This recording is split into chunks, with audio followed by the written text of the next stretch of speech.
Graça e paz, irmãos. Desejo a todos um bom dia, a paz do nosso Senhor Jesus Cristo.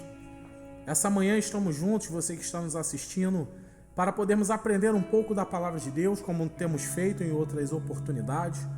E espero que nessa manhã, essa palavra venha de encontro ao seu coração. Seja uma palavra de edificação para a sua vida. Não que seja mais uma palavra que entre no ouvido e saia no outro. Às vezes uma palavra vazia, mas eu quero que seja um conteúdo, um alimento para a sua vida espiritual nesse momento de crise, nesse momento de dificuldade, nesse momento de luta. Estaremos abordando aqui a lição de número 8, que é da nossa revista CPAD, que tem nos apoiado muito, tem estado nos ensinando muito. Essa lição número 8, ela tem como título Edificados sobre o fundamento dos apóstolos e dos profetas. Esse alicerce, essa edificação é muito importante. Nós vamos lembrar as origens, vamos lembrar de que forma nós fomos formados como igreja, a essência, o conteúdo que nos faz ser uma igreja verdadeira. São esses fundamentos. Temos como base Efésios capítulo 2, versículo 20, e diz assim a palavra do Senhor: edificados sobre o fundamento dos apóstolos e dos profetas, de que Jesus Cristo é a principal pedra de esquina. Nós vamos ver que a nossa lição, ela tem 3 tópicos. Nós temos o tópico, um edifício espiritual. O segundo tópico fala sobre o fundamento, apóstolos e profetas, da onde nós nos baseamos, da onde nós tiramos nossas doutrinas. E o terceiro tópico, edificados para a morada de Deus. Nós começamos a nossa lição lembrando da crucificação, do sacrifício de Jesus Cristo, como foi falado em outras lições. Aquilo que Cristo fez por nós como humanidade foi um divisor de águas. Acabou-se a separação entre os judeus e os gentios. O muro que havia foi derrubado e agora todos têm a oportunidade de ir aos céus. Jesus Cristo, ele combate toda a diferença. Se hoje em alguma igreja existem diferenças, existe separação, existem afrontas de irmão para com outro irmão, não é bíblico. Esqueça isso. Jesus não ensinou isso. Jesus veio para nos ensinar humildade e igualdade entre o povo escolhido.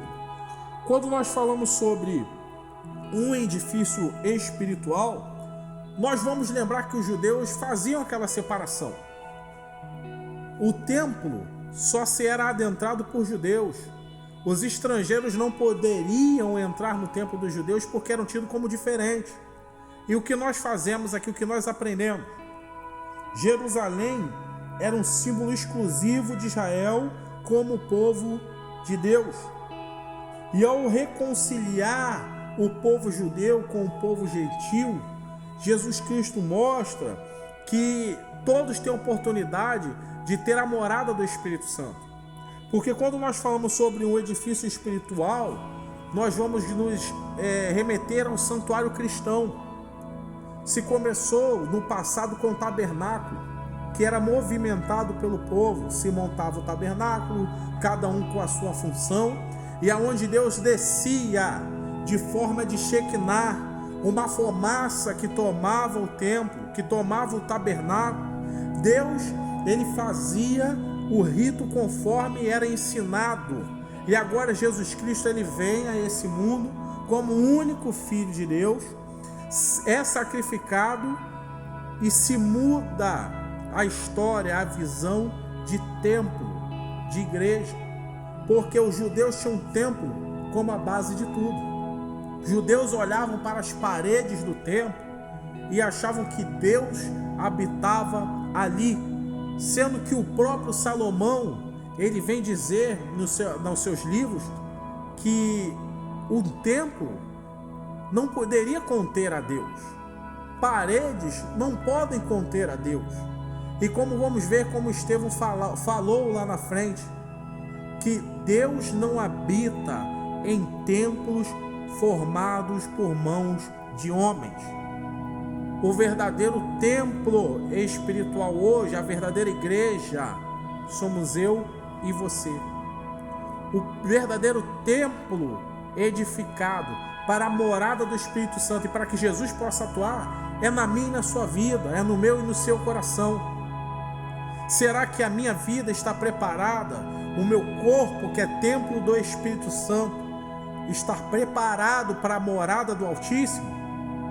O que eu tenho feito na minha vida, o que eu tenho lido, o que eu tenho ouvido e principalmente o que eu tenho falado, o que você e eu falamos nesse momento de dificuldade, de pandemia, nesse momento que é de desespero para muitos. Você, às vezes, que está me ouvindo, tem uma mesa farta, tem a sua tranquilidade, o conforto do seu lar.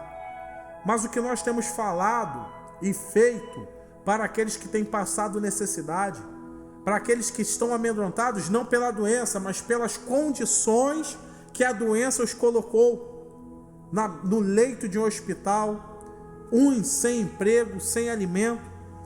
E ser templo do Espírito Santo é o quê?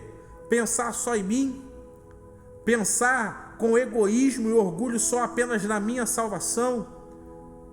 Mas se você e eu somos verdadeiramente salvos em Cristo Jesus e temos essa convicção, nós temos que ser a verdadeira igreja. Verdadeiro ensinamento de cristãos que Tiago deixou para nós: cuidar dos órfãos, cuidar das viúvas. E o que nós temos feito nesse tempo? Será que nós realmente somos o templo que o Espírito Santo tem habitado? E continuando, nós vamos ver que esse santuário cristão, ele tem uma base, ele tem um fundamento. E nós vamos ler que Jesus Cristo é a pedra angular. Essa lição de número 8, ela vai enfatizar muito isso, porque o fundamento dos profetas vai nos arremeter que Jesus Cristo é o fundamento de tudo. Quando nós procuramos ver o que os profetas testemunharam, o que eles escreveram, nós vamos ver que os apóstolos, da forma que eles trabalharam, nós vamos entender que a base de tudo e de todos era Jesus Cristo, a pedra, a nossa pedra angular. Lembra da história das casas? Uma casa, ela pode ser linda, maravilhosa, pode ser uma mansão, mas se ela foi edificada na areia, vem o vento forte, o que acontece? Essa casa, ela desaba. Mas se a sua casa pode ser simples, humilde, do seu jeito, da sua forma, mas se for edificada na rocha, tiver uma estrutura, pode vir vento, pode vir tempestade, a sua casa vai continuar de pé. E essa rocha hoje, para mim, para a sua vida, ela tem que ser Jesus Cristo. Se em nome do Senhor Jesus, eu e você temos hoje saúde, temos vida, temos prosperidade, é porque Jesus Cristo tem sido a nossa rocha, o nosso alicerce.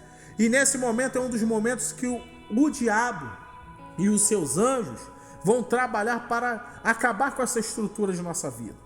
O que o inimigo quer é que possamos nos afastar das coisas do reino, abrirmos mão das coisas de Deus, porque abrindo mão das coisas do reino, a minha vida não é mais templo do Espírito Santo.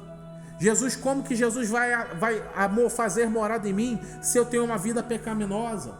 E nesse momento vai haver um confronto, porque eu não estou colocando mais Jesus Cristo como o centro de tudo. Já não é mais o cristocentrismo, mas se transforma no egocentrismo, aonde o centro de todas as coisas sou eu, aquilo que eu desejo. Se Jesus Cristo, meu irmão, não for o centro de todas as coisas, meu querido, se Jesus Cristo não for a pedra angular do nosso templo, de nada adianta, porque o nosso templo vai desabar. Continuando aqui, nós vamos ver que Cristo, como pedra principal, como a pedra angular, ele passou nessa terra deixando exemplos. Jesus deixou lições, não só falando, mas agindo. Eu posso perder horas da minha vida pregando aqui com palavras, mas vai ser um tempo perdido se eu não pregar com as minhas atitudes. E Jesus isso fez. Ele veio nessa terra, ele pregava sermões durante horas, mas ele viveu tudo o que ele pregou. E quando nós vamos ver isso, é justamente aonde nós somos fundamentados. Tópico 2, o fundamento, apóstolos e profetas. Os apóstolos aqui têm um conceito de enviados ou mensageiro.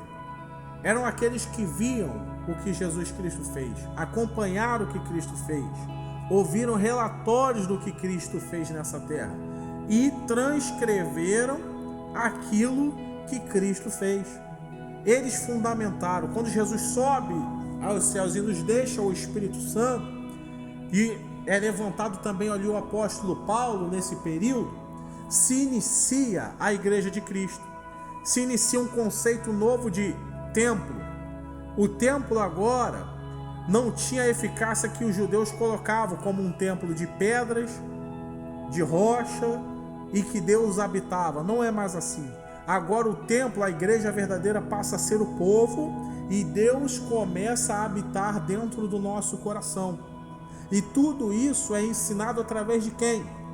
Através dos profetas, porque foi o que Cristo deixou. Os profetas começam, os apóstolos começam a fazer com que a igreja comece a dar os primeiros passos para os ensinamentos de Cristo, para uma nova aliança. Na verdade, não uma nova aliança, mas para poder concretizar a aliança que Deus já havia feito com Abraão lá atrás. E ela vem ser concluída, concretizada, firmada com Jesus Cristo nessa terra. Por que eu estou dizendo isso? Nós temos que ter todo cuidado, porque quando o apóstolo Paulo vai falar aqui até a respeito dos profetas, e que isso fique bem claro, ele deixa bem claro que são os profetas do Novo Testamento, com uma nova visão, um novo período bíblico. Ele vem indagar porque são esses apóstolos do Novo Testamento que conduzem a igreja. E a doutrina dos apóstolos, embora, diz a lição assim, embora não se possa desassociar das pessoas o ofício que elas ocupam, o que constitui o fundamento da igreja não são os apóstolos em si, mas a doutrina que eles ensinavam, ou seja, as escrituras. Irmãos, uma coisa que é clara: o que foi escrito foi divinamente inspirado por Deus. Nós, como cristãos ortodoxos, protestantes principalmente, nós temos que entender que a Bíblia é a nossa regra de fé e prática. A Bíblia não foi escrita com furos. A Bíblia não foi escrita para que eu e você possamos acrescentar alguma coisa, não. Ela não falta nada e não tem nada a mais. Então nós não podemos colocar e nem tirar. Ou pode ser o profeta que for, o apóstolo que for. Tudo que foi escrito nessa Bíblia foi exato. Então, posteriormente, não há nada que possa ser transformado nessas escrituras. Por que eu digo isso? Principalmente em tempos difíceis, as pessoas têm estudado muito, mas é estudado para um ponto errado. Estudado para quê? Para que possam usar as escrituras para colocar o seu pecado. Mas como assim? Pessoas que têm errado estudam muito para cobrir os seus erros com coisas que estão na escritura. E isso tem acontecido muito nos dias de hoje. Usado a escritura para coisas erradas, para cobrir os seus próprios pecados. Ou seja, os apóstolos e profetas indicam tratasse dos profetas da igreja, local, da igreja cristã. E como eu disse, não são do Antigo Testamento. Mais adiante, Paulo assegura que a compreensão do mistério que no passado estivera oculto, de que os gentios tinham igual posição no corpo de Cristo e eram participantes da promessa, foi revelado pelo Espírito. Preste atenção, os profetas neotestamentários que falaram inspirados pelo Espírito Santo, agora perfazem o alicerce da igreja de Cristo. Os profetas neotestamentários do Novo Testamento são que fundamentam a visão de que Cristo veio trazer a essa terra. Então, o que nós lemos nas Escrituras e vemos como conceito da igreja não pode ser mudado. O que tem sido feito hoje por fora de costumes e usos são coisas do homem, mas a doutrina é bíblica. A doutrina, o nosso fundamento vem daqui. Então preste atenção, porque já estamos caminhando para o final. Jesus Cristo é a nossa pedra angular. Jesus é a base de tudo. É a base do reino. É a base da igreja.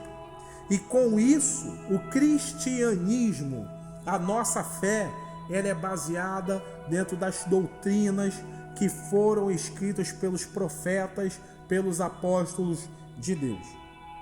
O terceiro tópico fala sobre edificadas para a morada de Deus. É muito importante nós adentrarmos um pouco aqui, porque fala sobre templo santo do Senhor, no terceiro tópico e no segundo ponto. E eu quero que você escute bem. A palavra que é usada para templo é o vocábulo naon, que designa o recinto interior. Quando Paulo usa essa expressão e esse vocábulo é naon, ele significa que é a parte íntima, a parte mais importante do templo, o santo dos santos, onde só o sumo sacerdote adentrava. Quando nós temos esse conceito de templo, agora nós somos a parte do templo mais íntima para com Deus. Onde só podia se entrar o sacerdote, nós temos acesso. Então, querido, preste bem atenção. Você como templo do Espírito Santo, você como cristão que tem fé, você tem a possibilidade de falar diretamente com Deus pelo que Cristo fez. Não busque profetas nessa terra para que possa chegar a Deus. Por favor, não busque. Busque a Deus. Busque diretamente o Pai, sem intercessores, porque Cristo te deu essa possibilidade. Você é templo do Espírito Santo. Eu quero concluir essa mensagem, esse pequeno trecho para isso, para que você entenda que somos templos e temos total acesso a Deus. Por isso, meu querido, preste atenção. Quero concluir. Nós somos morada do Altíssimo. Nós somos templo do Espírito Santo. E a conclusão diz assim: a comparação da igreja como edifício em construção indica que estamos em processo de aperfeiçoamento até que todos cheguemos à unidade da fé. Irmãos, dia após dia, a igreja cresce. Nós estamos buscando uma direção perfeita. Estamos buscando nos aperfeiçoar. Isso eu digo de uma igreja de verdade. Se você está buscando crescer em Deus, se você tem a visão, entende que existe um fundamento bíblico, a palavra é a nossa regra de fé prática, você está de parabéns. Deus vai lhe abençoar, porque o caminho correto é o caminho que a palavra de Deus nos ensina. A doutrina dos apóstolos é o testemunho dos profetas e elas não podem ser revogadas. O que você lê aqui, grave no seu coração. Peça a Deus entendimento, que o Senhor vai abrir os seus olhos espirituais e Satanás não vai ter mais domínio sobre a sua mente, sobre aquilo que você pensa, sobre aquilo que você acredita. Tenha liberdade para falar com Deus. Se você não tem oportunidade, se você ainda não consegue, separe um tempo essa semana, leia a palavra do Senhor, se entregue a Deus, acredite nessa palavra e Deus há de mudar a sua vida através dessa palavra. Eu gostaria de agradecer a você nesses pequenos minutos que nós tivemos juntos, nesse domingo, que você tenha um domingo maravilhoso, um domingo abençoado. O nosso Ministério Deseja, pastor presidente, pastor Antônio Carlos, ele tem orado por você, ele tem orado por nós. Assim que puder, venha nos fazer uma visita aqui em Jardim Anhangá, Central em Jardim Anhangá, Rua 17 de Fevereiro, não tem erro. Esteja conosco, tem as nossas redes sociais, nós temos o YouTube, temos aqui, essa hora você pode estar me assistindo pelo Facebook da nossa igreja, Família Deseja. Nós temos Facebook, nós temos Instagram, vai estar aí embaixo o link para você clicar, para você curtir, para você poder compartilhar. E se Deus quiser, através dessa palavra, você poder estar conosco aqui, adorando e servindo e seguindo a Deus. Nós temos as nossas lives, nossos cultos, todo domingo e toda terça, de 8 às 9. Se você quiser, pode entrar no nosso canal, vai estar sendo transmitido e tenho certeza que Deus vai lhe abençoar. Um abraço no seu coração, que Deus vos abençoe.